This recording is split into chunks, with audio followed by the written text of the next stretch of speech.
Yeah. Y'all know what the vibes is. Listen, I ain't gonna lie, y'all. When I found that beat, I was like, damn, let me call LB. He might have to go in. Almost gave him 16. I was about to unmute, bro. Almost gave him 16, bro. Oh, man, listen, man. Y'all know what it is. This is the first edition y'all asked and y'all received. This is the first edition of the Linc Up featuring Symone Stanley, of course, Laura Brunson, and yours truly, Tone DeShields II.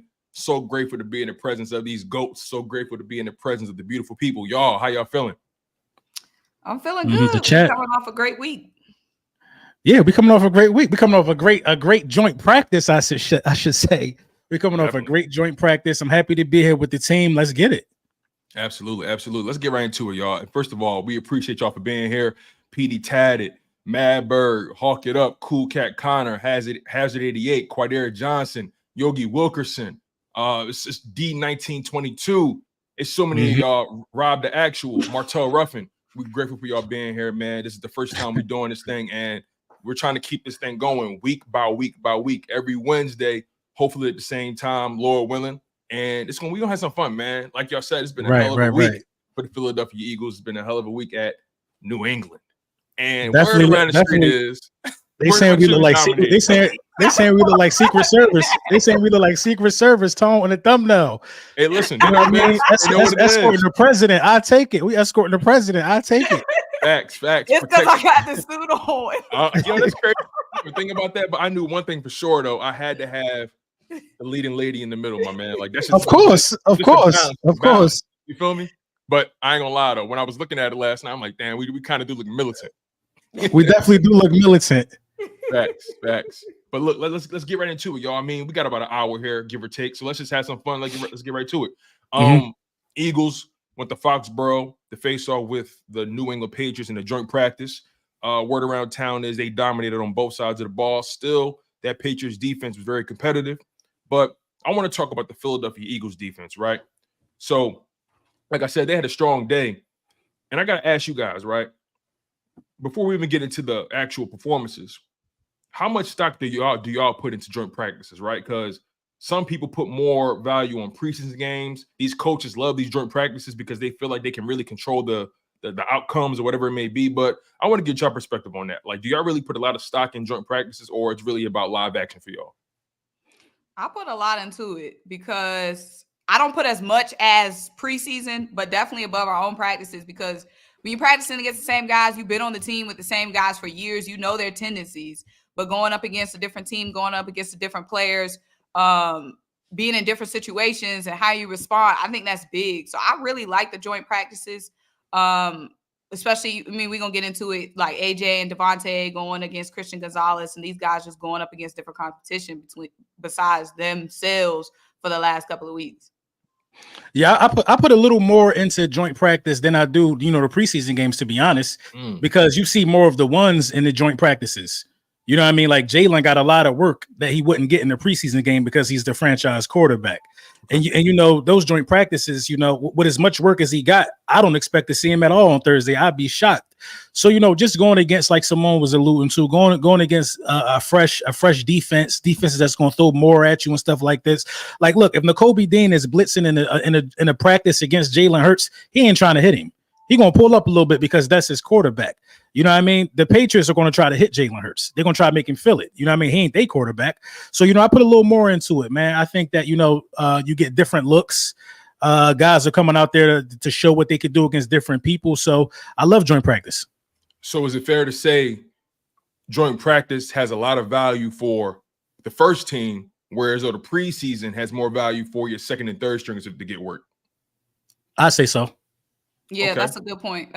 Because we don't see the starters in the preseason. So that's a good point. Joint practice might have a little bit more cachet than the preseason.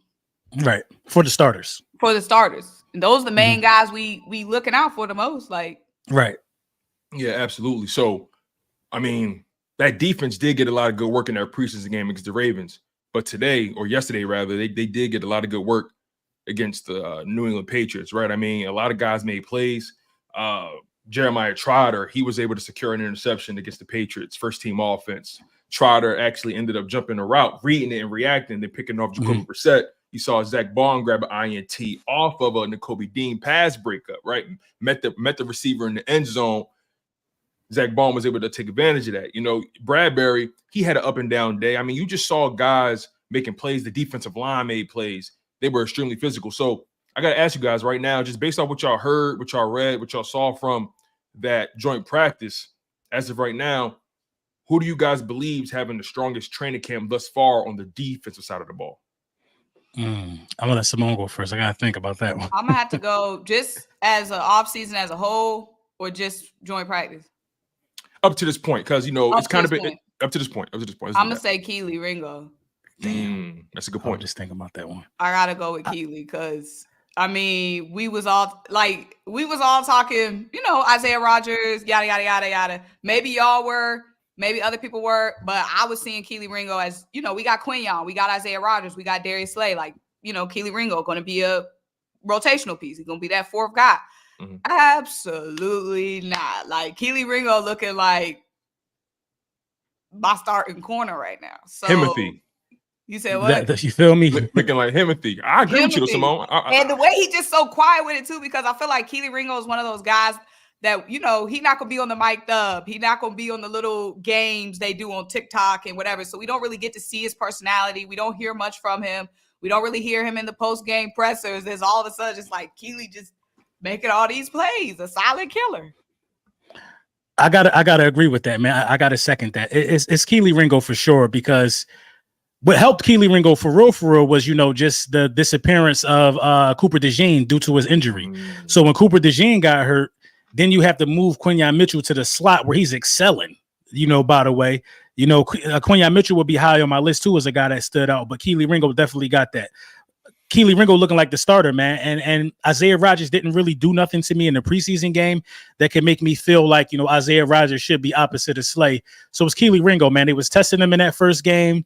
He was breaking up touchdown passes. He almost comes away with a pick like every week, to the point to where Slay is saying, yo, you leaving money on the ground. You right there. Now it's time to start catching them. So, yeah, I got to go with Kelee. It's crazy. I couldn't agree with you anymore. I mean, it's funny. Symone tweeted that night of the game. She said, okay, how y'all feel about these players? Stock up, stock down. Like, who do y'all like right now?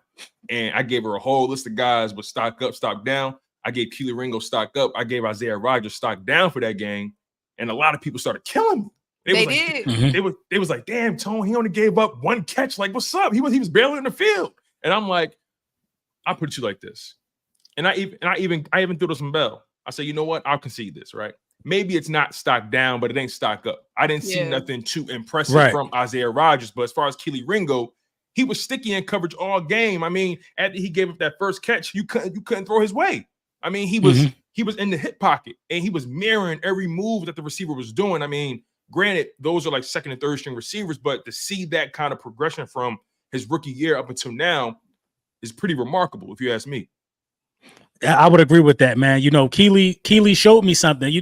So this is what I'm saying from Isaiah Rodgers. He wasn't bad. So like you say, the stock could be neutral, could be in the same place. But at the same time, what did you do to like wow me? You know what I'm saying? What did you really do to like show me that, you know, that you're here now? I feel like it just was something missing. Maybe it was Russ, but he just wasn't moving like a guy that wanted to me. You know what I mean? Kelee was doing all the things that I didn't think he could do based off last year, like turning his head around, high pointing balls. You know what I mean? That quick slant, he was giving that up last year. He's right there on the hip pocket there to break that up in the end zone. So I see development from Kelee. Whereas though Rodgers, you know what I mean? I mean, it is what it is. Definitely a guy that could still make the roster, but Kelee's for sure the one right now to me. And then especially since I feel like I didn't see the reactions to people, what they were saying to you, Tone, with the stock down. But I think, like you said, it could be stock neutral, but I can see why you would say stock down, because coming into the preseason game, one of the biggest questions was who's going to run with it. Is it going to be Kelee or Isaiah Rodgers? Like at training camp, Isaiah Rodgers will be with the ones 3 days in a row, then Kelee will be with the ones 3 days in a row. Like it was given like it's a battle between them two, and stepping into that battle in the preseason game, Kelee was looking hungry. Kelee was looking like he was on a mission. Yes. Whereas Isaiah Rodgers just didn't stand out. So I think that's where you could say stock down or stock neutral. And that's really my mindset. I'm looking at it from the perspective of if the Philadelphia Eagles are trying to be taken seriously on the defensive side, they need to see people that's hungry. They need to see people that's out there trying to win their matchup, not out there playing 5-10 yards off the receiver, trying to make a play or interception, whatever it may be. Like, a lot of people say Isaiah Rodgers is the playmaker guy. He gets INTs. And then Kelee Ringo, he's more of the physical, athletic guy that's going to stay in your hip pocket, right? He's going to get pass deflections. And my mindset is, okay, although Isaiah Rodgers does have his skill set, when I just look at Kelee Ringo physically, the height, the size, the athleticism, the speed, how rangy he is, and then you couple that with the technique that we're now seeing from him, you can't tell me he shouldn't be on the field ahead of Isaiah Rodgers. And it kind of blows my mind because even in these practices, we're seeing Isaiah Rodgers starting with the first team ahead of Kelee Ringo day after day. And that's something I'm still not quite understanding right now. Right. And these in my mind, this is how I gauge like who's going to be difference makers for the Philadelphia Eagles. It's easy to eat against the guys you see every day in practice. Like when Isaiah Rodgers was standing out, he was playing against guys that he got a relationship with. These guys' mannerisms, who got what and who brings what to the table. You ain't heard nothing from Kelee Ringo when he was playing against A.J. Brown and all of that. It wasn't that much hype around him. So Kelee Ringo was going out there making his name against guys, that wear different jerseys. I want to see that from Isaiah Rodgers. Be a guy against guys that don't wear the same jersey as you. So, that's what it boils down to. Like, I guess we're going to get into like who we think stock up and stock down. I think a lot of guys fall into that category, though. Yeah, we're going to get into it. Let's we brought up Cooper DeJean briefly, right? He made his comeback at the joint practice. Didn't get any real work in. He was on the side doing individual work. He was dealing with that hamstring. We know how hamstrings can be real tricky. You don't want to really throw a guy out there too soon with that. And it begs the question, where should DeJean fit in on this defense, especially since the Eagles have began to define roles for guys, right? They began to define Quinyon Mitchell as their slot guy right now. And obviously Rodgers and Ringo, they're competing for CB2. I guess my question is, right, again, where does DeJean fit back into this situation with all this competition going on and with the roles being defined? I feel like DeJean gonna be a slot backup, I guess, rotating between the outside and the slot. It's gonna be it's sticky because we talked earlier, like somebody like Avonte Maddox might be odd man out. I can see that. I could see Cooper DeJean being a rotational slot guy. But the thing about Cooper DeJean is he could give you everything, though. He could possibly take them reps away from Bradbury at safety, because I don't like Bradbury there, to be honest. So I can see Cooper DeJean being a rotational guy in a multitude of different, positions. Outside, Cooper DeJean is just a guy who has to get playing time. You know what I mean? No matter how you carve it out, Cooper DeJean has to be on the field because we need guys that need breathers in certain situations. When an injury comes about to somebody that's a starter, Cooper DeJean will be able to fill in either at the outside safety position or at the slot. So I think Cooper DeJean is going to have to, get in where he fit in, which ain't a bad thing for the rookie. Yeah, it's funny. You got you. Because nobody said he didn't do his job. It's not what we're saying at all. Nobody said there's one spot. Slay got a spot. Now, who should have that spot, we don't know. Slay got his spot. There's one other spot. There's two guys competing for that one spot. Someone ask him this. Just ask him this. Looking like he was taking it, and one other guy just wasn't popping out as much. That's not saying you didn't do your job. Simple as that. But somebody else did the job better. Exactly. You know what I mean? That's not saying you did. Yeah. One didn't do their job. They just. This is the thing, man. You can't become a crowd. You can't become a fan favorite, especially in Philly, without putting in the work. We love his story. He did his time. He back. You know what I mean? We love what he could do. But hey, man, listen. As mid as Jalen Mills might be in the eyes of some people, he earned the responsibility to have green hair because he did his job well enough to be a fan favorite. Isaiah Rodgers got to do something. Yeah, it's time to play. It's time to win a championship. You got to do something now. Exactly. I mean, let's be honest. We're not babysitting talent here, right? We're not babysitting guys. Can't do it. We're not babysitting guys that's just out there just trying to tread water, right? No, on this team, especially on this defense that was bottom of the barrel last year, you got to make a splash. You got to be seen. You got to be heard. You got to make sure when you go in them rooms, they feel your aura. You feel what I'm saying? So, when it comes like going back to Cooper DeJean, right? Y'all spoke about how potentially they may rotate him at the nickel spot. I was thinking about this and how versatile Fangio is with his coverages and things of that nature, right? I even believe we can see DeJean in some big nickel situations, some dime looks, right? Maybe swap him out. Because here's the thing, right? They play nickel all day anyway. And then with this NFL, they're going to have so many receivers on the field. These tight ends could do damn near what receivers can do. You wouldn't have plenty of guys on that team that can cover. And as of right now, the Philadelphia Eagles don't even have linebackers that they really trust in coverage that much. So that may be a situation where Cooper DeJean makes it feel, right? He has size, he has range, he has athleticism. So that could be a situation where Cooper gets in. That brings me to my next question, right?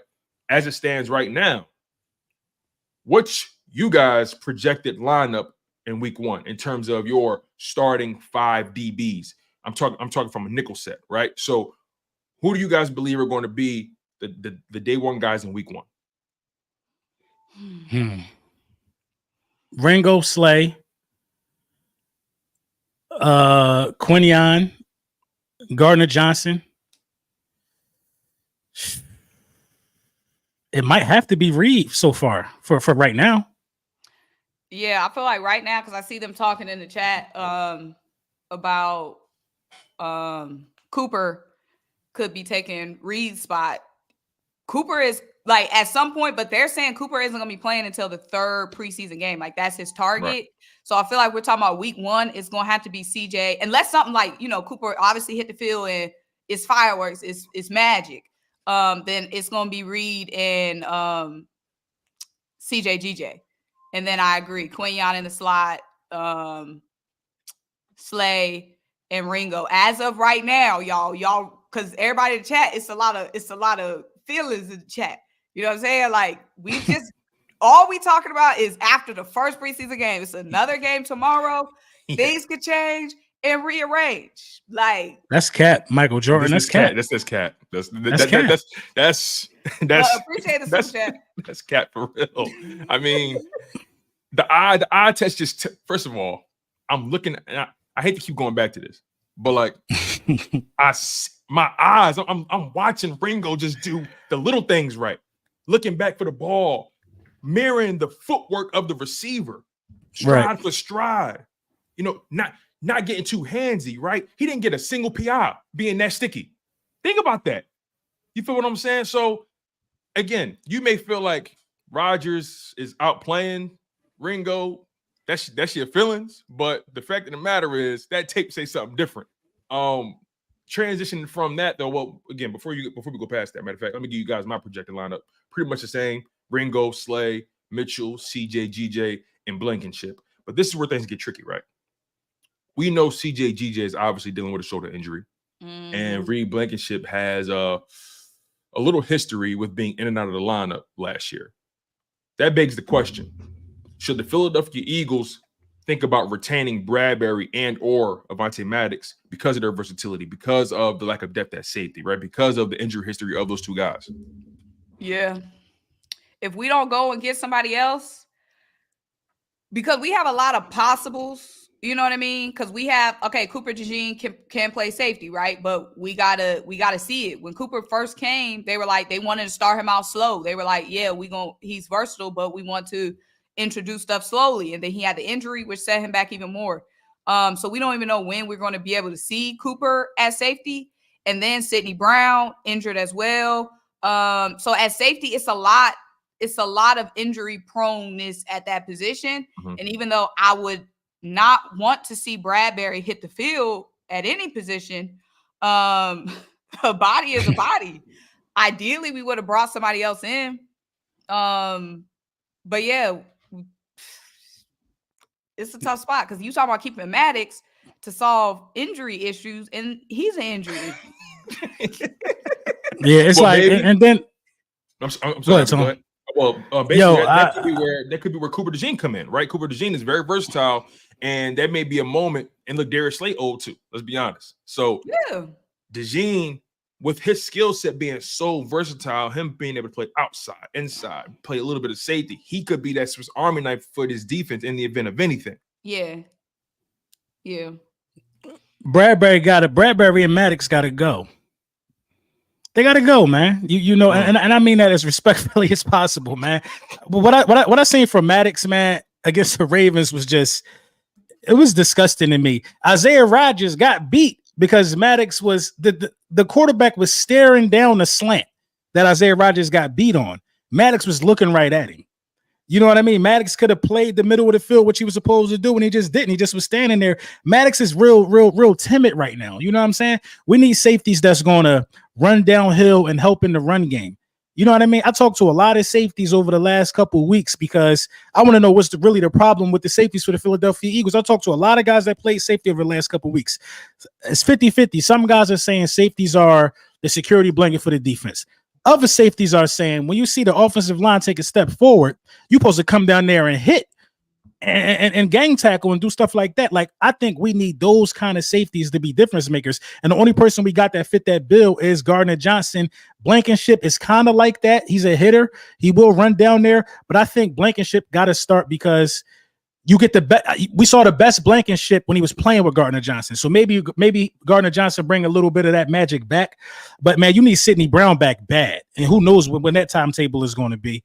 So I think, if it's a position that you absolutely need to get some help at is safety. I don't want to see James Bradbury playing safety, bro. I ain't gonna lie. Yeah. I don't want to see it, man. Yeah, the safety position. That's tricky, sticky. Right? That's the one. It's sticky. It's funky. It's a lot of talent, but it's a lot of brittle bones.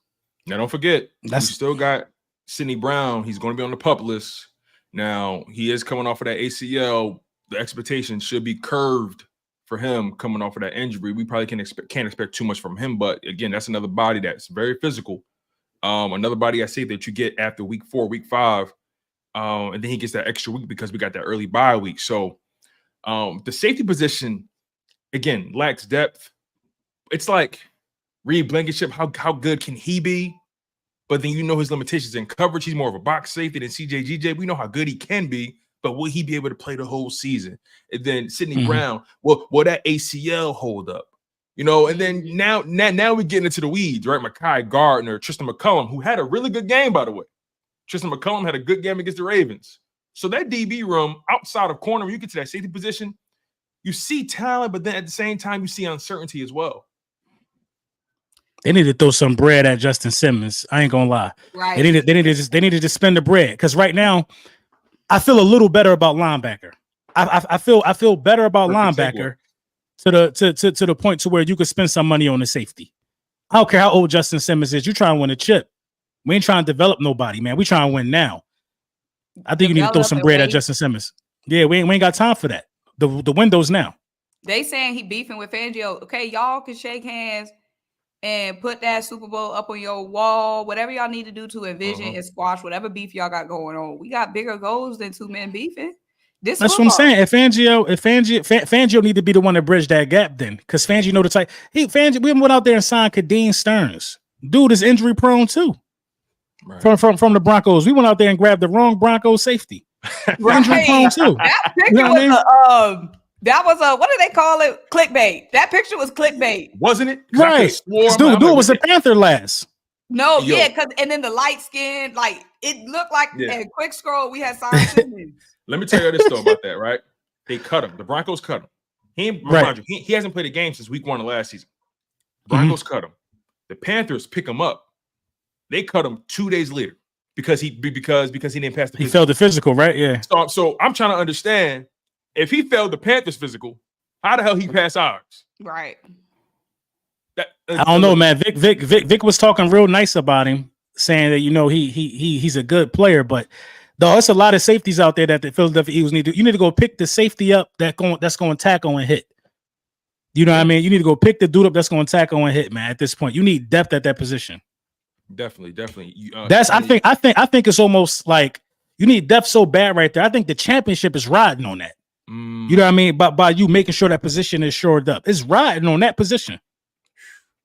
It's interesting, right? You mentioned the linebacker position, right? You're feeling a little bit more confident in that linebacker position right now. And at that joint practice, we talked about the linebackers was making some plays, even in that preseason game. It just seems like the linebackers are starting to turn the corner, in particular the young guys, right? Jeremiah Trotter and Nakobe Dean, somebody who I've been very candid about not being really optimistic about, but he's been slowly starting to string together these moments You feel me? And again, with him, it's like, okay, we trust you going downhill. In coverage, that's where things get a little tricky for me.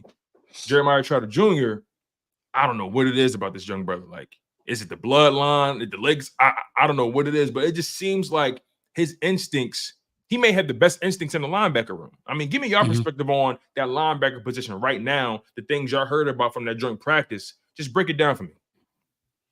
I see rolling with the chat, with the super chat. They was on our head a couple chats ago about not getting to the super chat. But rolling with we trying to give y'all a cohesive show. Right. Y'all don't know tone the professional. They say just popping in the chats and hopping all over the place. You know what I'm saying? But now it's we definitely gonna get to all of them before we close out though. Definitely. Yeah, we're gonna get to all the super chats before we close out. But at the link up, it's some structure, We're trying. Got some structure to this. Trying. Just leave your most important questions right there in the super chat form. We're gonna get to all of that. Yeah, we're gonna get to all the super chats before the show is over. And as it fits the topic, we might get to it during the topic. Exactly. But yes, linebackers, excuse me, because linebacker is one of the sketchiest positions I've been talking about this whole offseason.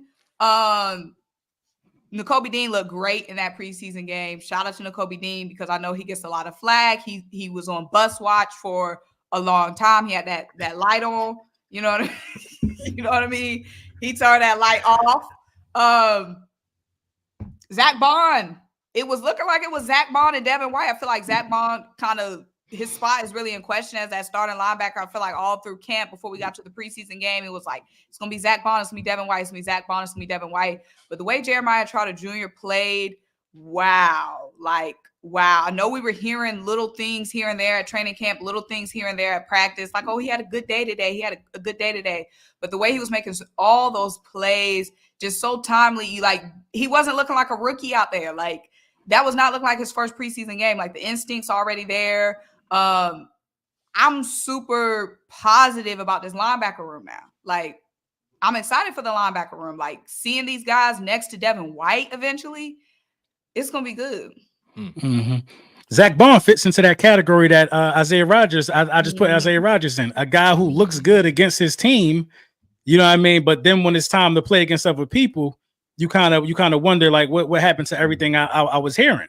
The Trotter Jr. situation is real interesting to me. Trotter Jr. just proves that Fangio was an old school coach, because all Fangio has been talking about is Zach Bond this, Zach Bond that. Almost like Fangio didn't want to give the young rookie too much props too early. You know what I mean? Because you had to see some of that in camp. You had to see that he was already, a little above the learning curve in camp.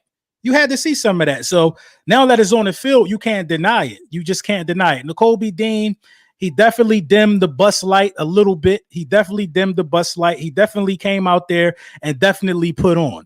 You know what I mean? I'm not mad at a duo of Trotter Jr. and Nakobe Dean for a series or something like that. They both prove that they complement each other really, really well. Nakobe Dean is still a little questionable in coverage. Not a little, a lot of questionable in coverage. But Trotter Jr. might be the best linebacker on the team right now. Mm-hmm. You know what I mean? That just might be facts, man. When the last time we had a linebacker jump a route and get an interception? That's elite instincts. Jumping a route like a cornerback to get an interception? Come on, bro. Finish the play. Yeah, finish the play. You know what I mean? Like make it make sense. Last time I saw that was Kaiser White in preseason before we went on a Super Bowl run against the Jets. The last time I seen a linebacker jump a route and get an interception for the Eagles. So I think Trotter got to start week 1. Like, what are we waiting for? Mm-hmm. I think Trotter and Devin White got to be your guys week 1. Zach Bond could come out there and get some of them special teams reps, go out there and tackle and stuff. There's nothing wrong with that. You got to get in where you fit in. But Trotter and Dean, Trotter and White are the best combination you got right now. And Ben Van Sumeren played good too. A lot of people not talking about him. He was all right. Yeah. It sounds like y'all saying Devin White and Zach Bond should be concerned. It's down told, y'all. Y'all, I ain't say nothing about Devin White, but I'm just saying, listen, Devin White, he's another player. Great going downhill. But then when you ask that man to backpedal things, get a little tricky for him as well. He's not consistent in coverage either. But when you see Jeremiah Trotter, who plays like that true middle linebacker, I put it to you this way, man. As of today, if you're in the dime look, because in a dime look, you gotta have at least one linebacker on the field. If I'm in the dime look, I feel comfortable with Trotter. I'm going with Trotter because he could cover. The cover, how rangy he is, the speed. I mean, look. I'm going to say it. I believe both Devin White and Zach Bond should be concerned. They both on 1-year deals. The Eagles don't owe them a damn thing. So the way I see it, don't be so funny because the way I see it, like try because think about it, Dean especially, right? And again, he's still got a lot to show me, but Dean know that his thread is starting to wear thin. Trotter, he got the bloodline in him. He just seemed like a natural out there. Devin White, he got a lot riding on the two. Don't get it twisted. And then Zach Bond, he trying to keep his career going. But it just seems to me, when I watch that preseason game, we going back to the Kelee, Ringo, Isaiah Rodgers comparison, right? I'm looking at who popped, who showed me something, who made an impact play. I saw Jeremiah Trotter Jr. go head-to-head with a tackle and then found a way to scrape off and get to a mobile quarterback. What's his name? Josh Johnson. He fast as hell. He found a way to scrape off the lineman and sack the quarterback. Come on, man. At a 3rd and 2? That's a first down for most teams. Yeah. But look, man, I'm gonna let other people have their narrative. I'm gonna ask you this, right? Because you kind of broached it a little bit. You said Trotter got to be the starter week 1. A lot of people already made their bold prediction saying Jeremiah Trotter could end up being the starter by mid-season. So let me ask you this question. And this is where things get a little funny money. Between Trotter and Nakobe Dean, who's more likely to end up as a starting linebacker before the season's over? And who's more likely to be the one to lose their job, Devin White or Zach Bond? I feel like go ahead. More likely to be the starter is Trotter. You know what I mean? More likely to be the starter. I think Trotter's starting week 1. Who job he taking? I'm telling you, I think he's starting week 1. I think he's just gonna keep compounding on. He hot right now. You know what I mean? He got something figured out. He finding his niche within his defense. I think likely to be a starter is Trotter week 1. Likely to lose their job is Bond. Yeah, because he don't have a job. Yeah, he don't have a job. Devin White in the interview process. Right. Devin White got a job. Yeah, based upon what he's did in the past. Based upon him with this fresh start. Devin White got a green dot. Zach Bond ain't got no green dot. He ain't getting the play brought into him. Zach Bond is literally out there to fill a gap and stop the run, which he didn't look that good at, you know what I mean, against the Ravens. Now, granted, they didn't play that much. So hopefully we get some more of Zach Bond, but Zach Bond was better in the red zone. I will say that. But, Zach Bond, man, if you start in Zach Bond, you don't want to win if everybody else healthy. Damn. But yeah, go ahead. No, you fine. It's just somebody had put, don't get too hype about preseason games. But here's my retort to that, right? This is the moment where you evaluate guys and you catch guys, in my opinion, in their rawest form. This is why I say that. Preseason games, you got guys out there not just fighting to make a roster spot. It's deeper than that. They try to pay bills. They try to put food on the table, right? They playing for their football livelihood, right? Some of them players got wives or kids that's sick. They need that game check. You feel what I'm saying? Right. So I take preseason games very seriously. I take the effort in preseason games very seriously, and I also take the performances. I don't take the scoreboard seriously, but I take the performances and what people do with their job very seriously. So yes, I'm going to read into preseason games because those guys have no other option but to show they belong on this roster, and that's how you evaluate it in live action football. And y'all got to stop telling people what to take serious. You know what I mean? We got to take it serious because our job as content creators is to express how we view the game and how we see guys progressing. If we don't take that serious, then we will be giving you guys false information. So got to take it serious. We don't care who wins, but we care who performs. Exactly. And the preseason game, like you said, like this is literally guys in certain positions trying out for the first team, trying out for the second team, trying out for a roster spot. Like these guys in a lot of these positions have so much to lose in these preseason games and so much to gain. And we're only talking about the positions where the big battles matter. You don't hear us going up and down in these positions where we already know is locked up and things are locked up. We talking about we don't care about Kenny Pickett. And what he did. Like, we're not about to go and dissect Kenny Pickett, Tanner McKee's performance. We only talking about the positions that is riding on these preseason performances. So, and then second of all, why we can't be hyped from what we seen? Why? Especially when football's coming up. Yes, we still talking about the preseason game was the last thing we got. Why they acting different? Like, it ain't like it's week 9 of the season. We like remember in the preseason game though when Trotter was doing all that. That's a different conversation. But why they acting different? Why they acting like football season ain't back? Why they acting? I don't even know if that's an Eagles fan, because that's not becoming of Eagles fan behavior. You know, you talking about a franchise that has 60,000 at practice. We're excited for everything. Right. But to answer your question, Tom, you said who was most likely to start? Yep. So between Nakobe and Trotter, who's most likely to start at any point in the season? And between Bond and White, who's more likely to lose their job to that person? Yeah, I would say Trotter. Absolutely. Just the versatility and the ceiling we just seen is so much higher. And losing their job, Bond, because like I said, Bond don't have a job right now. Bond is a top candidate. He's a candidate for a job, but he don't have a job right now. He in the final interview stages. So his joint practice didn't buy him a little bit more leeway. Yeah, it did. But again, I don't feel like he's already locked up that spot. Like, okay, fair enough. Trot is breathing down his neck right now. Like, we're gonna have to see in these next couple of weeks. Like, I feel like right now, Devin White is presumed starter, like, unless something crazy happens. But I feel like Zach Bond is still fighting for that. It's funny, right? I told people when we drafted Jeremiah Trotter, they mentioned his size and all that kind of stuff. And they kept saying, well, we got 2 small linebackers now. Nakobe Dean small, Jeremiah Trotter small. And my mindset was, but they're built different, though. Like, they just look different at the position, right? And for me, when it comes to Jeremiah Trotter's career and what we should be looking for, the perfect comp, in my opinion, is Nick Bolton from the Chiefs. Not really a big linebacker, but he can play the coverage. He can play the run. He's smart. He's rangy. He's athletic. Nick Bolton, I think he went to Missouri. Chiefs, I think, drafted him, I think, in the 2nd round or maybe late first, if I'm not mistaken, a couple years ago. Nick Bolton is the one who had the scoop and score in the Super Bowl, helped cause that fumble. Well, helped score that touchdown off the Jalen Hurts fumble. So, again, right, what Jeremiah Trotter can provide, I feel like it goes beyond the stat column, right? And it goes beyond just his last name. I'm just going off of what he's done. And first special team snap, he's smacking dudes. First time as on the a field, gunner. As a gunner. Like, let me ask you this, right? Since we just talking about just the physicality of the game, right, and what this guy's providing, tell me if I'm tripping.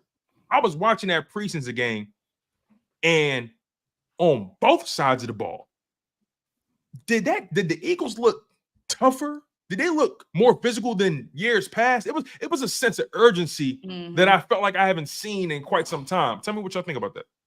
I agree. When the starters left, the starters look soft to me. I ain't gonna hold you. The starters look soft to me, man. You know, some of them look confused. Some of them look like they ain't want no contact. The game got physical as soon as Nakobe Dean and Trotter Jr. was gunners on that punt return. That's when I saw the defense start to rally to the ball and gang tackle a little more. You know what I mean? Hey, I got to keep it a beam. I got to listen. You know, these guys was only out there for a couple minutes, but yeah, it's the first play of the game. Jordan Davis get turned around. You guys missed the gap. It's like a 15-yard run.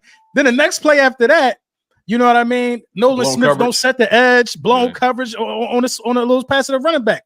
They had to settle for a minute. You know what I mean? Then the second drive, it was better. It was a little more, I guess. They tightened I up. guess it was a little more physical. It was a lot. All right, let me chill on them. It's preseason. But yeah, man, it was a little more physical. It was a little more physical.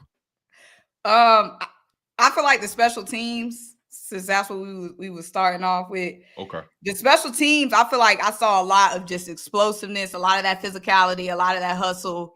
Definitely from the special teams.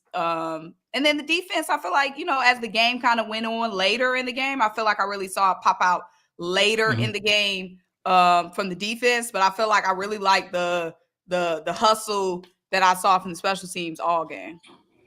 Do you think? I will say this though. No, go ahead, LB. Go ahead. The aggression was a little better because we schemed up certain blitzes and certain ways to get guys to be running free at the quarterback.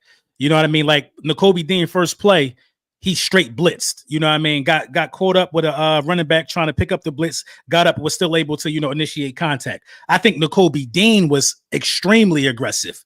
He wanted contact. You know what I mean? So I think the game plan was a little more aggressive, and that just helps players be more aggressive. So yeah. I take that back. We was a little aggressive. Yeah, eventually, right? Especially if the coaching is proper, you start to take on the identity of the person teaching you. And right. A lot of people talked about Vic Fangio's defense is more so passive than aggressive. And what I saw guys flying downhill, flying sideline to sideline. I saw Jalen Hurts and Tristan McCullum smacking dudes on the flat. I mean, I just saw a defense. I saw depth players just throwing their body around. And I got to give credit where credit is due. As far as the blitzing goes, right? Did you notice that front four really wasn't getting that much pressure? We didn't really start getting pressure until they start sending extra guys. And I'm a little concerned about this defensive line, right? We kind of already know the pecking order, right? We know Sweat and Bryce Huff going to be your starters. We know Jordan Davis and Jalen Carter, going to lead the middle, right? But, obviously Nolan Smith, first round pick, we need something. We need something to shake with that. Jalen Hurts, rookie, expectations aren't the highest, but we saw how natural and how comfortable he looks going backwards, right? Operating in coverage, right? So do we have any concerns about the defensive line in any way? Do we have any concerns about being able to generate pressure with the front four? Not me.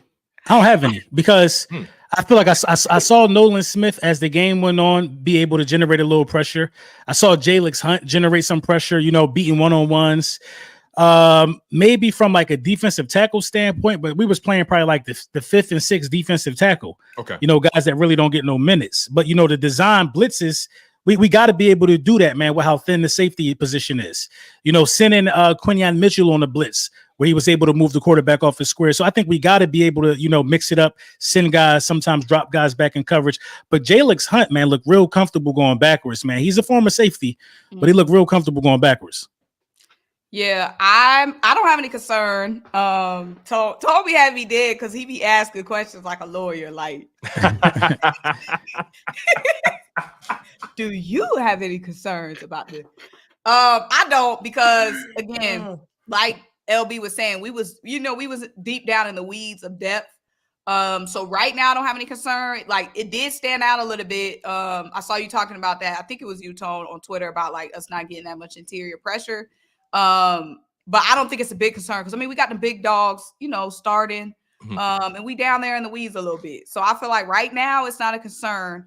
But we'll see as things develop. And then especially after we hear about the joint practice today and how we had just sacks on sacks on sack. Joint practice yesterday, how it was just so much pressure. It was so many sacks we were getting. So I don't think it's a concern. Yeah. Again, to be fair, right? Those guys weren't really able to be out there and really ramp up. You know what I mean? Like LB said, the first couple plays, they were kind of sleepwalking a little bit, but then you kind of saw them settle down and they forced the Ravens to settle for 3. And then even yesterday, right, against the Patriots, you saw that defensive line generating a ton of pressure, getting a ton of sacks, right? Quote unquote sacks. They obviously can't touch the quarterback. But then this is where the contrarian in me comes in, right? That Patriots offensive line is not good at all. They got one player that's okay or respectable. So, I'm optimistic. Don't get me wrong, right? I think Bryce Huff is going to be a good player. I just don't know how good. I think Josh Sweat definitely needs to have a great season, especially if he's looking to get paid. Jordan Davis and Jalen Carter, in my opinion, the entire integrity of this defense relies on those two guys holding it down in the middle, especially Jordan Davis. He's the linchpin of the defense. If Jordan Davis is not doing his job, we cooked. That's my honest opinion with that. Don't be saying the most dramatic stuff. I agree. It's the truth, though, and like you said, look, true. It just be your delivery. I hear you, and I get that a lot. I get that a lot from my wife. I get that a lot from my family. They're like, yo, like, why are you so serious? But this the thing. You be saying such a serious statement, and then, well, that's just my opinion. Like you didn't just drop a bomb on us. Like you dropped a bomb, and then it's be like, I think Sweat. I don't know about Sweat, y'all. I'm worried about Sweat. Just his mind. When did this turn into the we listed off everybody we worried about party? I don't know. I'm just a little worried about Sweat because Sweat already, because Sweat already came to this table insinuating on things he don't like to do. Like he don't like to drop back in coverage and all that. Right? I thought you think Vic ain't listening to that?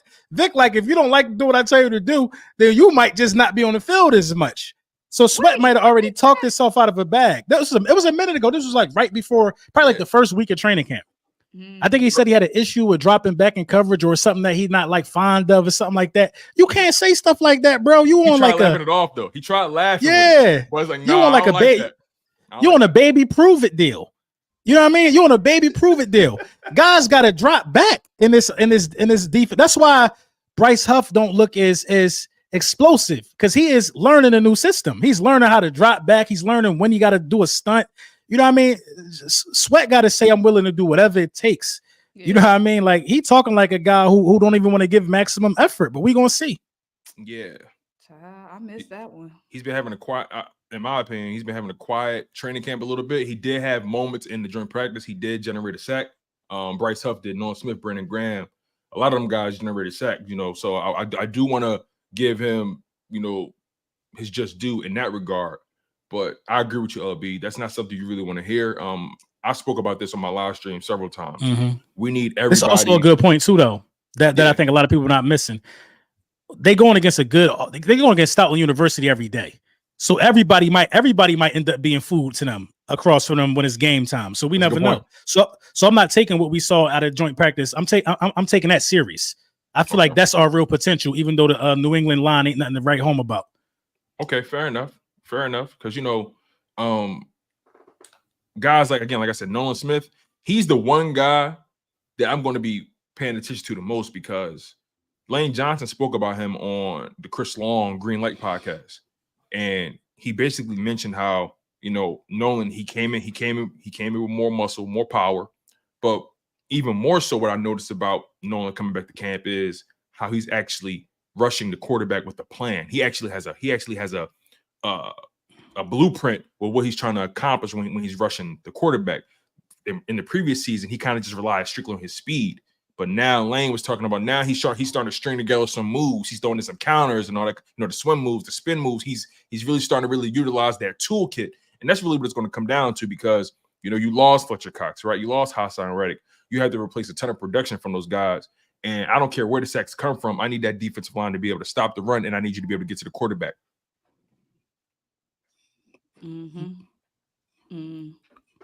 I ain't got nothing to say. I got nothing to disagree with about that. Hey, mic drop moment, right? Mic drop. And right. That kind of begs the question, right? And I saw you tweeting about this, LB. You feel like the Philadelphia Eagles need to go and get Matthew Judon. And yeah, here's my retort to that, and then I want to hear your perspective. You know, it doesn't really make the most sense to me. Here's why. From a financial standpoint, and strictly a financial standpoint, it ain't got nothing to do with the talent. It really don't even really got much to do with his age for me. But his situation with the Patriots is he wants more money. He wants more security. He has no more guaranteed money left. The dude already sat out a couple practices just to prove a point, but they called his bluff and he came back. So I guess I'm trying to figure out, why would we trade for a guy that's looking to get paid when we let a guy walk that was already in the building and we didn't want to pay him? Now, granted, Hassan looking for maybe $25 million. I understand letting him walk. Judon, my biggest question is, what is he looking for? Is he looking for a Bryce Huff type of deal, $17 million a year? Is he looking for just, you know, some extra money in his back pocket like they did with Josh Sweat? Look, he go $10 million guaranteed. You know, like, what is he looking for? That's my biggest question with Matthew Judon. He turned down 6. Reportedly, he turned down 6 from the Patriots. I think you could get him for 11, 9. You know what I mean? He turned down 6. You could double up to 6 and get him for 12, which is cheaper than Bryce Huff. That was my mindset with that. Okay. You know what I mean? You get a proven guy, you get a Pro Bowler. You know what I mean? You get a guy that's been a part of some good teams. Yeah, he's a little older, but you could get him 2 years for $24 million. Hassan wanted that for 1 year. Yeah. So that was my mindset with that, man. Get a guy who could get some pressure on the quarterback and a guy that could cover running backs too. Now, he did get cooked by Saquon on a wheel route, but that's Saquon Barkley. You know what I mean? Get a guy that can, still get you some type of production as in terms of an edge rusher. He fits perfect schematically with Fangio. He might fit better in Fangio's scheme than Hassan Reddick. So, I mean, my mindset was it might only cost you 12 a year. Okay. If he's talking Hassan numbers, then it absolutely don't make sense, to your point. Yeah, I feel like we get him for if he turned down 6, I feel like we can get him for 9, 10. Yeah. That's a good point. See, I didn't know what they offered him.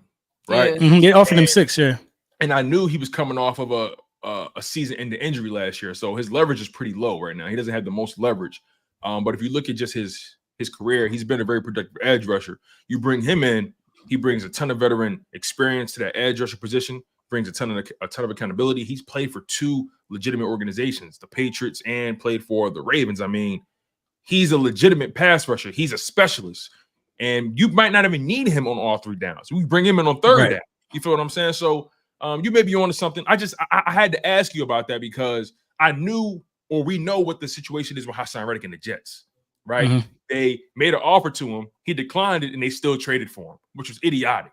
So let's transition to the offensive side of the ball, right? Because although the defense is where most of the stories are, I feel like the offense still has some things to talk about, right? Let's start with the quarterback position. Jalen Hurts has been pretty steady, and I try to be judicial about training camp stats, and I try not to read too much into him because it's practice. But for a guy to be this strategic, for him to be this surgical, and be in this much command of the offense this early in the game, it's pretty it makes you optimistic about not just the position, but the overall offense, because they've been down on Jalen Hurts. They've been talking bad on his name. Mm-hmm. So give me your perspective on Jalen Hurts throughout this training camp. Give me your perspective on just how consistent he's been, and also talk about his leadership and how he's taken that to another level as well. The consistency, like you said, that's the biggest thing for me, because obviously big issue last season, not even just with Jalen, but just the turnovers as a whole with the team was a big concern. So even though it's practice, even though it's training camp, seeing those things get mitigated, regardless of his training camp, regardless of his practice, seeing those errors get corrected, seeing him being healthy again, seeing him run up and down the field, seeing him being explosive again, looking like 2022 Jalen Hurts. That's the most exciting part, I feel like. We knew he was going to get in the lab. We knew he was going to work on everything he needed to work on when it came to his arm and throwing. I had no doubt in my mind that Jalen Hurts wasn't the type that's put his head down, humble enough to know what his weaknesses are and what he needs to work on. And we've been seeing it. And not even just at training camp, not even just at our own practices. When we go up against the Patriots in our joint practices, and the Patriots have a solid defense. I know our defense is able to eat up on their offensive line and boom, boom. They have a solid defense. So to see that translate right over to our joint practice, it's exciting. And the thing is, with Jalen, we don't even need Jalen to be so much better than he was last season. We just need him to be just a little bit even with our down year, even with Jalen having one of his worst years, we still made the playoffs. We just need Jalen to be healthy and just get be a little bit better than last season. We're gonna be good. So I'm excited about it. And plus, just seeing how happy and just how much fun he's having, just how loose he looks. They dropped the video yesterday. He looks lighter. Yes, it just seemed like he just has a different aura and a different glow to him. And I think that's going to translate on the field. Yeah, I think what we're witnessing right now is that next step being taken. You know what I mean? That there's steps to this. When you talk about evaluating quarterbacks, we've seen Jalen Hurts be the second best quarterback in the league, go to the Super Bowl, second team All-Pro. We've seen those things from Jalen Hurts. Now what we're witnessing is a guy who's going to do those things frequently. You know what I mean? A guy who's going to be that for about 5-6 years in a row, a top 3 quarterback in this game. He's figuring it out. He's not really relying on his legs like that. He's going through progressions, reportedly. I was taking, the practice thing with a grain of salt because I think the defense is buns until seen otherwise. So I'm like, all right, Jalen is going to cook them. You know what I mean? He's going to cook them for fun. This is an elite quarterback. He's going to cook them. But then he did it to the Patriots. Mm-hmm. And I heard they was throwing everything plus the kitchen sink. They was throwing everything at Jalen Hurts, all type of blitzes. He was handling everything and they got well, and still Their defense is right. good. And still, they got a good linebacker group too. You know what I mean? Christian Gonzalez ain't no slouch either. You know what I mean? And Jalen Hurts was still able to pick them apart and, not have an interception and have a clean game against them. I have no worries about Jalen Hurts at all, man. No worries. In terms of the offense, I feel like we're still heavily dependent on A.J. Brown and Smitty. Somebody got to emerge at that wide receiver 3 spot for sure. But, at the end of the day, you're supposed to be dependent on guys that's making 25 plus a year. 30 That's plus. what they get paid for. You know what I mean? These guys, who else you going to depend on? So he's using the guys you're supposed to use. He's going through the reads. Everybody that means something called a touchdown pass, from Johnny Wilson to Saquon Barkley. You know what I mean? I think that Jalen Hurts is set to have a year that has him as the leading guy for passing yards in Philadelphia Eagles history for a season. He's going to break Carson Wentz's record. You know what I mean? Now, Jalen Hurts ain't going to never probably be no 30 touchdown guy, but he's going to throw for like 4,200 yards this year. Easily, too, I think. I think this may be the year he do throw for 30 touchdowns. I mean, hey, I wouldn't be surprised. With this offense, and look, you could actually put it in perspective, right? The way last year was going, he actually should have had 4,000 yards. He should have had 30 touchdowns passing, but those last 5 games was buns. Those last 5 games, like, they couldn't generate more than 20 points a game. That final 4 or 5 game stretch. If they were even playing their B game, they were playing their D game, their F game. If they were even playing their B game, Jalen Hurts eclipses 30 passing touchdowns. He eclipses 4,000 passing yards. You feel what I'm saying? I feel you. The turnovers are significantly less. And I'm looking at from this perspective, right? You got Devontae Smith entering year 4 now? Entering year 4, if I'm not mistaken. Is it? I'm trying to think. It got to be year. It's year 4. Yes. Yeah, it's year 4. Yep, year 4. It's year 4. You got Devontae Smith doing what he's doing against Christian Gonzalez. And Christian Gonzalez, when he was healthy, he was considered one of the top corners in the league. He was on fire. He was talking about being defensive rookie of the year. And then he got hurt. And Christian Gonzalez, they're saying he back like he never left. Devontae doing his thing against him. A.J. Brown doing his thing against him. Jalen Hurts dropping a perfect deep ball in the bread basket to Dallas Goedert, with the defense playing damn near perfect coverage. But the pass was even more perfect. You feel what I'm saying? Then you got him hitting Saquon Barkley in the wheel route.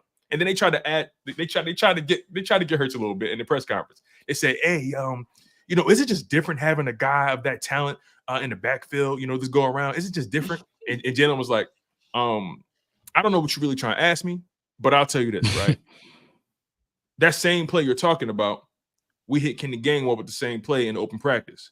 So I'll put it to you this way. It's not, and I'm paraphrasing, but it's all about execution. It don't matter who's back there. And this kind of been his mantra all season, right? Because last year they was more talented than everybody. They still got what they got. In 2022, they was more talented than the Chiefs. Still lost Super Bowl. So there's a narrative here, right? The Philadelphia Eagles being more talented than the people they lining up against, and yet they still get the short end of the stick. Jalen Hurts sees that. He's experienced that. He's lived through that way too many times. He's been preaching to everybody. Talent is not enough. We got to come in here and execute. We got to iron out the details. We can't make the dumb mistakes. We got to be prepared because anybody can get got. I will take a team that executes more than a team that's more talented any day of the week. That's what Tom Brady was running with. Good execution. They didn't have the most talented teams all the time. Julian Edelman and Gronkowski, that ain't what you would call like elite level talent, even though those are Hall of Fame guys. But yeah, they executed at a high clip. If we could execute at a high clip, we'd be golden. Agreed.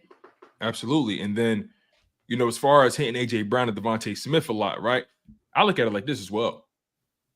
The pecking order goes as such. Even if you do find a legit wide receiver 3, right? Here's the pecking order, in my opinion. A.J. Brown, Devontae Smith, and this is in the passing game.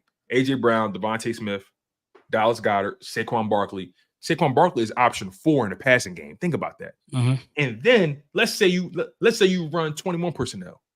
Kenny Gainwell, Will Shipley, your 5th option, right? Not bad. Will Shipley showed us he can catch the ball. Kenny Gainwell, we know he can catch the ball, right? So now we done option 5. Then you get to option 6, which is wide receiver 3, or if you want to really argue, option 6 could be Jalen Hurts taking off and running. So wide receiver 3 on this offense is option 7, option 6 in certain scenarios. So this is a very talented offense. There's no reason why Jalen Hurts shouldn't be able to supersede any stat category that he's done. But even more so, it goes beyond the stats, right? I care about I care about 4 categories. I care about wins, losses, efficiency, and execution. That's it. I don't care what the stats say at the end of the game. Did you win? Did you execute? And were you efficient? Right.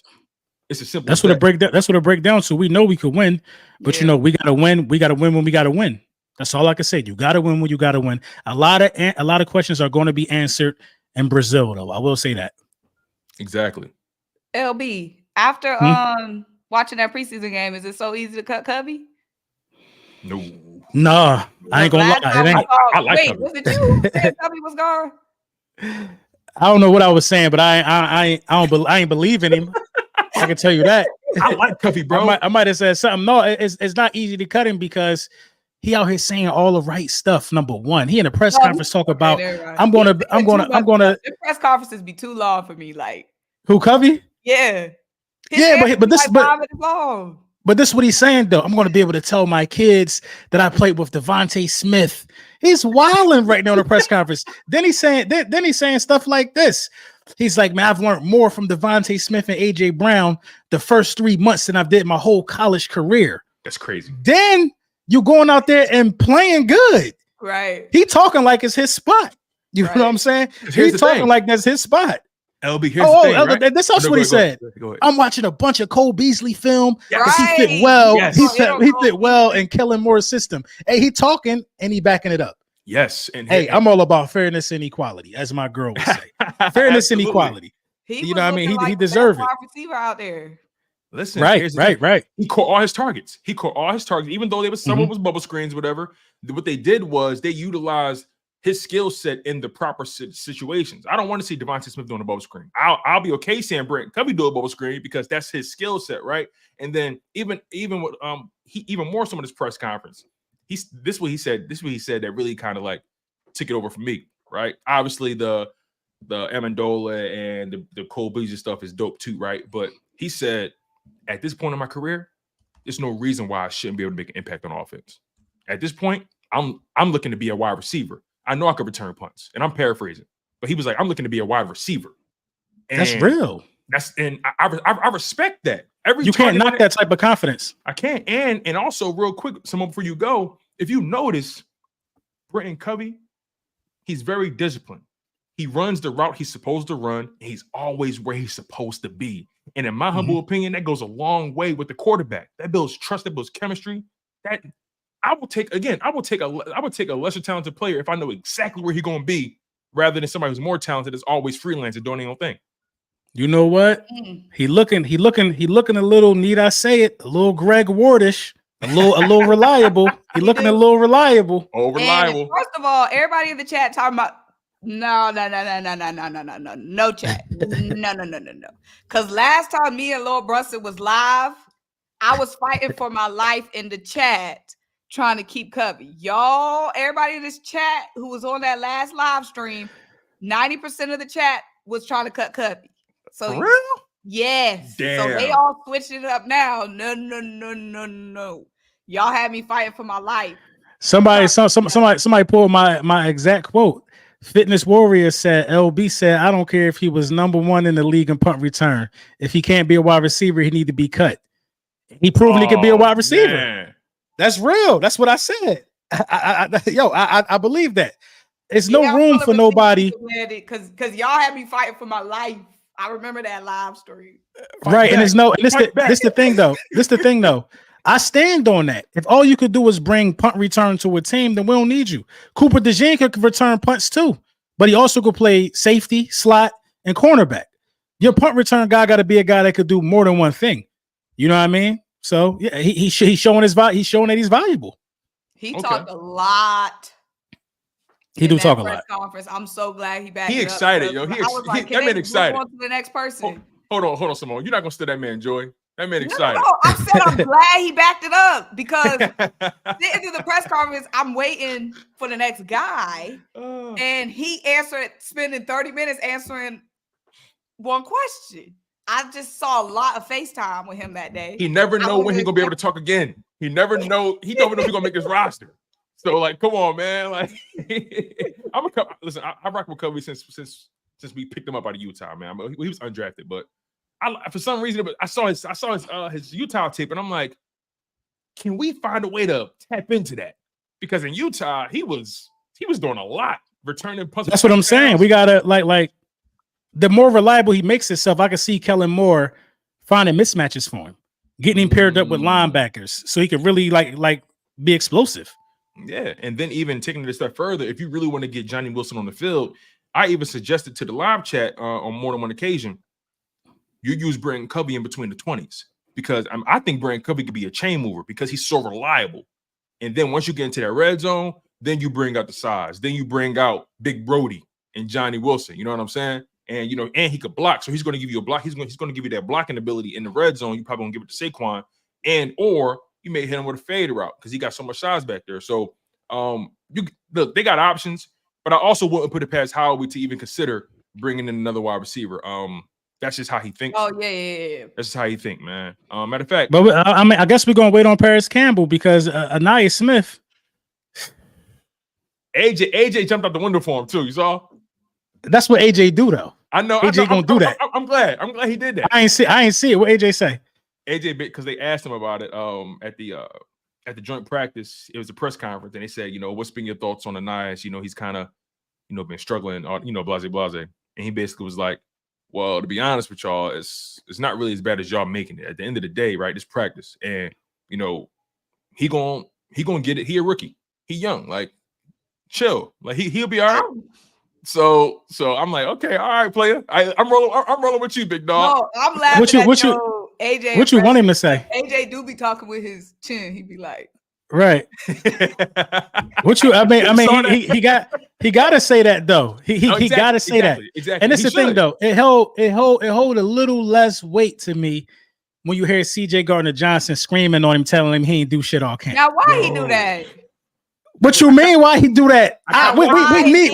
We need people like that. We need people like that, though. Unfortunately, no. You need people like me, so you can point. You're right. It's a little. It was a little much, in my opinion, because it's a little harsh. It was harsh for a rookie. Y'all. No, but he running around. This is what Anaya Smith doing though. He running around vlogging his whole rookie experience. You know what I mean? That's fine. He run camera in everybody's face. What's your name? That's fine. Do that. But also do stuff when it's time to play the game that you're here to play. Let me say this. This is not directed at Tone and LB. This is directed at a lot of y'all in this chat, because I'm seeing a lot of wild takes in this chat. How is Anais, who is what, a 5th round pick? What was right? Yeah. No, he was 4th. I think he was 4th. Will was 4th.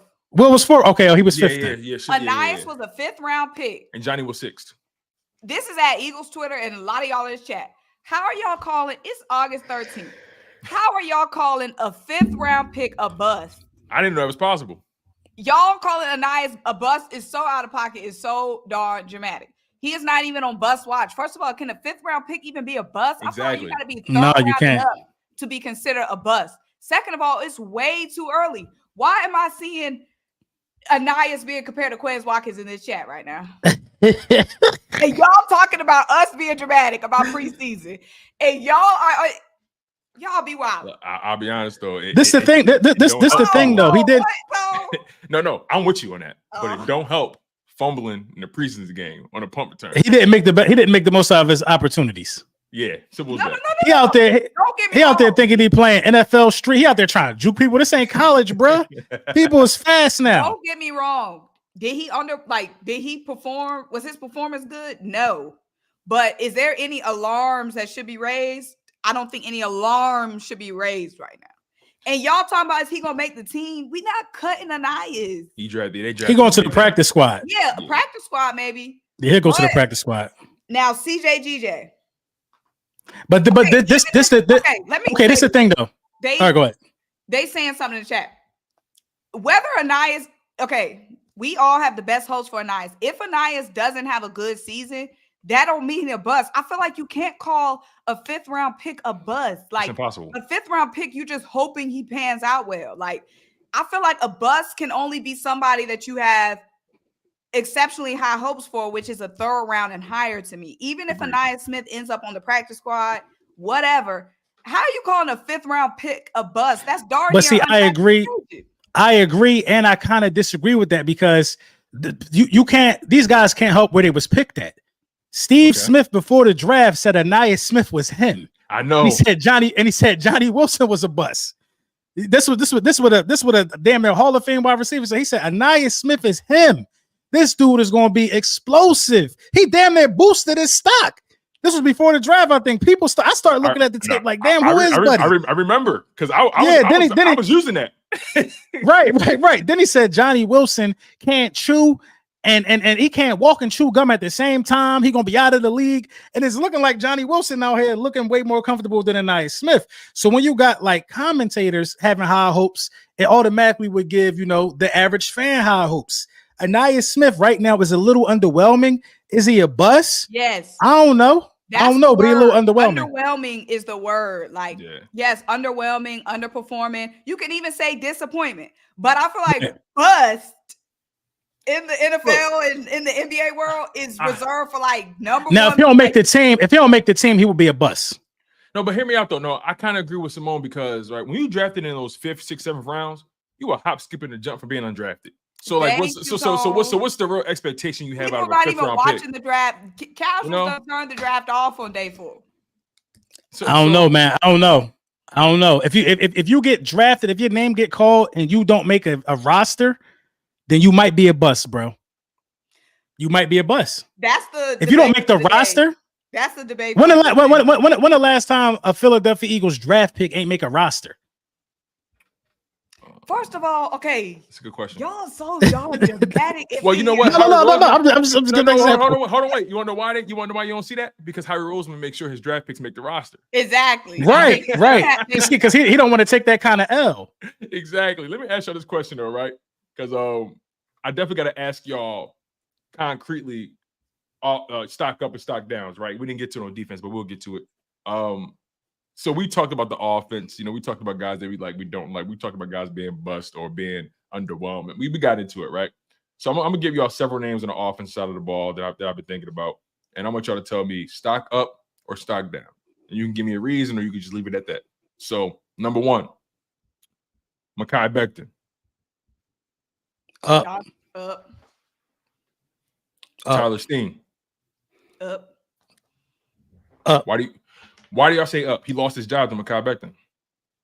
See, don't be doing. But this is why he didn't lose his job because he can't play the position. He just was unavailable. And Mekhi Becton is a former 1st round pick.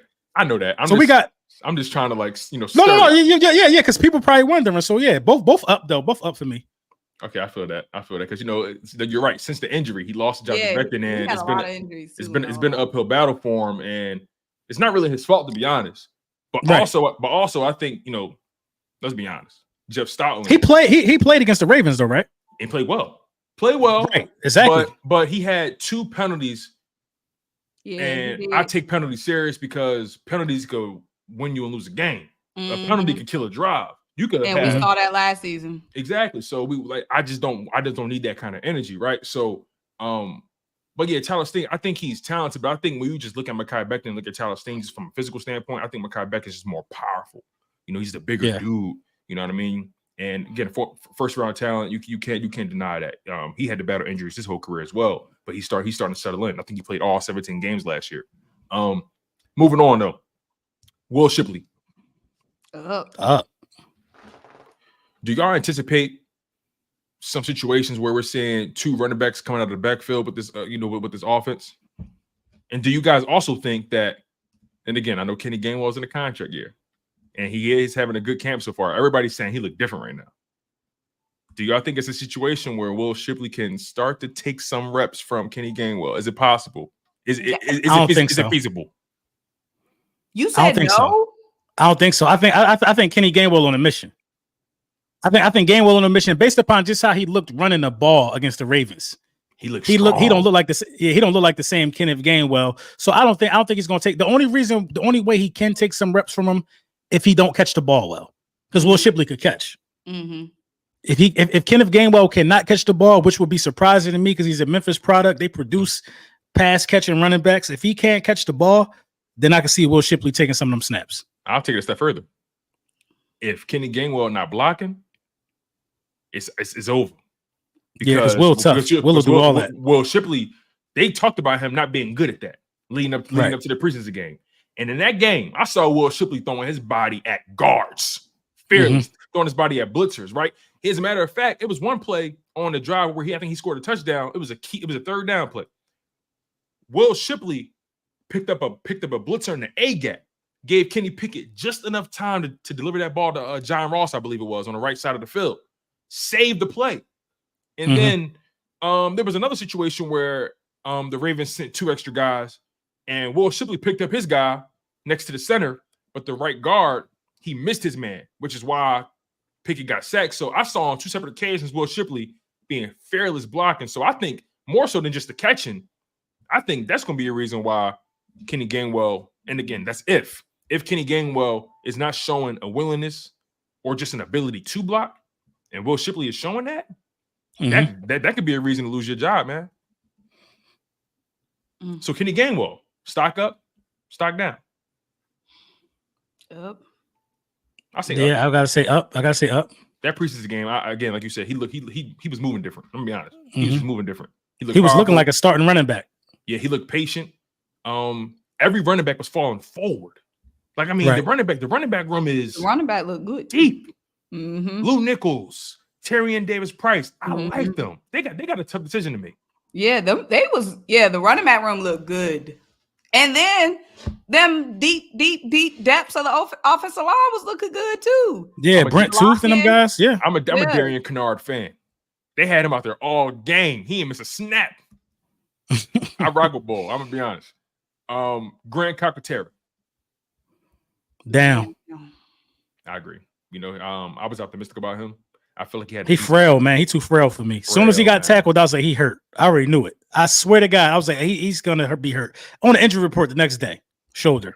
Yep, that's the truth. And that's my reason why his stock is down, because I felt like he was catching everything that came his way. He was taking some hits and he was eating them, but then he took one more hit and it was just he couldn't hack it. So I'm with you guys on that. Johnny Wilson, stock up or stock down? Like neutral. I feel like I'm in that neutral place as well, but I think the reason it's not down is because he's such a good blocker. Yeah. Right. I would say it's up for me because I didn't know he was that good of a blocker. But it's not like crazy up because Pickett threw him some bad balls for real too. Yeah, he did. Yeah. Pickett was putting people in harm's way.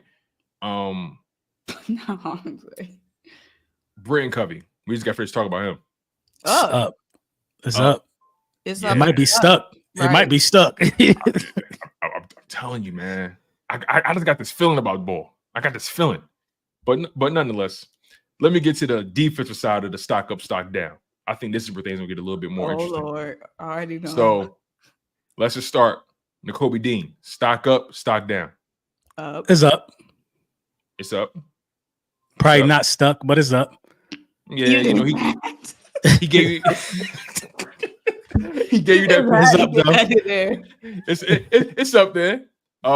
Right. He gave you that pass deflection that gave you the ball interception, and then also in the joint practice for the first time, he actually started the day with the first team. So I think Vic Fangio was starting to get a little bit more comfortable with him being back there. Maybe that trust is starting to be won a little bit. First time we saw Nakobe Dean get starting reps and had the ball all off season. So maybe that's saying something. And he got a sack. Jeremiah Trotter Jr. goes without saying. I think that thing more than stuck. That thing on the top of the Empire State Building ain't going nowhere. Yeah, it's up. It's in space. Right, for real. Zach Bond. Down. Really? Well, not even really down. I feel like Zach Bond. I was trying to give him a neutral. He's neutral. But it got to be down because he ain't start the joint practice. Good angle. So it got to be down. It's a good angle. I didn't think about it like that. Okay. Devin White. I got a question mark next to him. What about y'all? Neutral. It's neutral. Neutral. Fair enough. Quinyon Mitchell. Up. That boy is sticky. You know how sticky it gets. You know we saw a lot. We saw sticky coverage. We saw him jump a route. We saw him be a blitzer. Yeah. He's a baller. He's sticky in one-on-ones. I mean, right. he practice one-on-ones with nobody on the field. Exactly. So I like Quinyon Mitchell, man. His instincts is definitely NFL level. I think Quinyon Mitchell and Jeremiah Trotter Jr., they're the future of this defense, man. Isaiah Rodgers had a strong day and still got most of the first team reps ahead of Ringo, still, despite what we talked about. Neutral. I agree with that. Kelee Ringo. Up. Stuck. Even though he let Jalen Ringo beat him today? Jalen Ringo beat him? Preseason all-star. Jalen Ringo beat him today. That's a good point. Well, yesterday. He beat him yesterday. For a touchdown? I believe. I gotta check. But he got beat by Ringo. I ain't like that. But it's still up. It's still up for me. It's still okay. It's up. I'm not throwing the stuck, but it's up. It's up. It's up. It's just Rager just. Jalen Rager is a preseason all-star. What we talking about? Rager always gonna do something. Rager be popping in the preseason. He do. Man, he better see them practice squad checks. Nolan Smith. Up. I'm gonna go neutral for Nolan. Really? Why not up? I don't think. I need him to put together a good series that he owns or something. You know, like we see the flashes here and there. That just points to the potential. You know what I mean? It took too long for me to say Nolan Smith is in the game in that preseason game. It was like the second half when he got that sack. Yeah, like there was one drive where he had like 2 back-to-back plays. I think it was the sack, and he got like a stop right now, if I'm not mistaken. But I get what you mean. I'm gonna give him up because everybody had him on bust watch. No, he had his bust watch light on, and I feel like he turned the light off. I like Nolan, and he is. No, I'm not saying you or LB. I'm saying no. I know you're not saying me, but I'm telling you something real quick. I like Nolan, but he was drafted in the first round. I need that brother to give me at minimum 7 sacks, being a rotational edge rusher, and I'm being generous.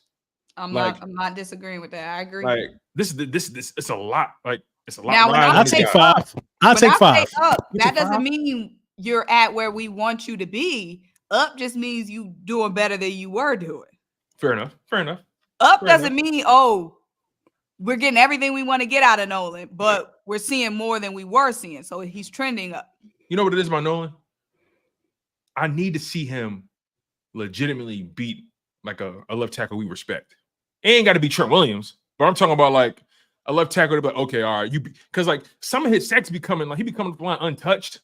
He be having these sneaky sacks, sneaky sacks. Like it's like he's sneaking the back door and just like I don't know what. I haven't seen him. But so this is my thing. As free as he be coming, he got to start going for the ball. You know what I mean? Start trying to strip the ball or something. Like you got to start doing stuff like that. I feel that. That's what's going to separate him. Yeah. It's like you got to again, like a lot of his sacks he be coming off free. I need him to do something a little bit more sturdy. All right, we're going to begin to wrap this up soon. Bryce Huff and Jalix Hunt, stock up or stock down? Bryce Hunt up, neutral. Jalix up. Hope it's Huff down, Hunt up. He couldn't even wait for me to finish. Oh, my bad. He had to get Huff down. Huff down. Man down. I ain't see nothing. I saw some good get off though, so I'm gonna go neutral. Okay.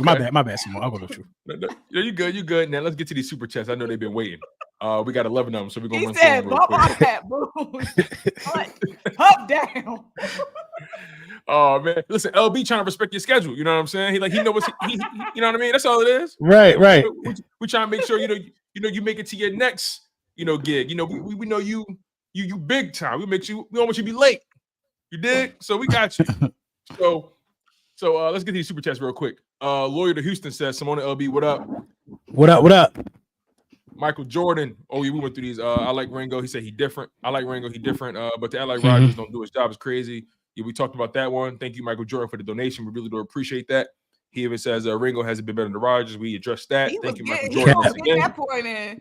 Yeah, he let us know he paid for that one twice. Oh man. Mac Fripp with the $1.99 donation. He says Jeremiah Trotter Jr. low key a camp standout. I say high key, but I feel you on that. True. I feel you on Mac. Thank you for the donation, my guy. Hazard 88 with the $1.99 donation. He says Bradbury eye man out. Trade for Judon. I definitely think Bradbury gonna be the eye man out. As far as he should have been packaged for somebody, but that's neither here nor there. I think they was trying to elevate his value somehow. You know what I mean? That's why we talking about this whole safety stuff. He tried to go in the press conference saying it was my idea. Yeah, right. I ain't buying that. But then he didn't even give a good answer. They were like, well, why? Why not? Right. And then he talking about, I feel like I can cover. And then he goes and says, he should have hit that Britton Covey. I feel like I'm the best safety. I feel like I got all the skills. I can but listen to this. Listen to this real quick. But listen to this, right? He tried to sell us on, transition to safety. I think it's something I could do. I know it requires being more physical, and I know I can cover tight end, so I think I could be good at safety. Meanwhile, he got beat by a tight end at the joint practice. So like, I'm not. The bigger thing is though, like he got a little leverage though. He got a little leverage. He's expensive. He got a little leverage. We might not be trying to eat that. Well, if they cut him, because this year's money is already guaranteed. It's already in the bank.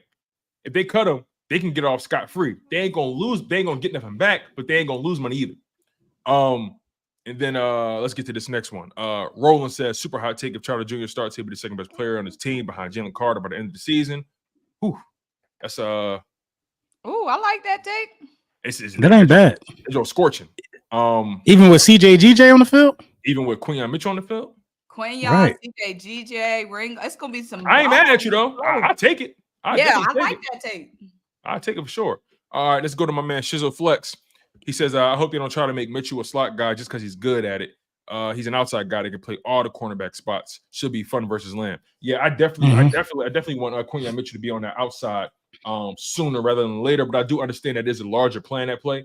So I'm not really mad at what they're trying to accomplish here. The main reason he's there is because Cooper DeJean kind of messed up the game plan with the injury. But nonetheless, he's doing a great job at it and he's making plays. We saw that in the preseason game. Moving on, thank you again, Shizzle, for the donation, my brother. Relic with the $20 grab here. Relic, big money. Relic. He said, "Sup, LB, giant fan here, showing love since chat don't want to get what up? Hot." My God, Relic. All right, let's see here. B Mills X21 with the $1.99 donation. He said, "Don't get." Oh yeah, we talked about him, man. We talked about that, man. We ain't gonna go in on you again. And then he followed up saying, "Wow, I'm not a real Eagles fan for the comments." No, bro. I just was wondering. That's not Eagles fan behavior. I didn't know what side he was on. Yeah, I ain't know, bro. Apologies, bro. It's all love, B Mills. You paid for it, so it's all good. Mills. We just be joking. We all jokes at the And then D1922 with the $4.99 donation saying, "Hey, how are y'all doing? You guys think Hurts is going to ball out this year?" Of course. Absolutely. Thank you for the super chat, my guy. Absolutely. Unequivocally. Indubitably. I'm using all my SAT words.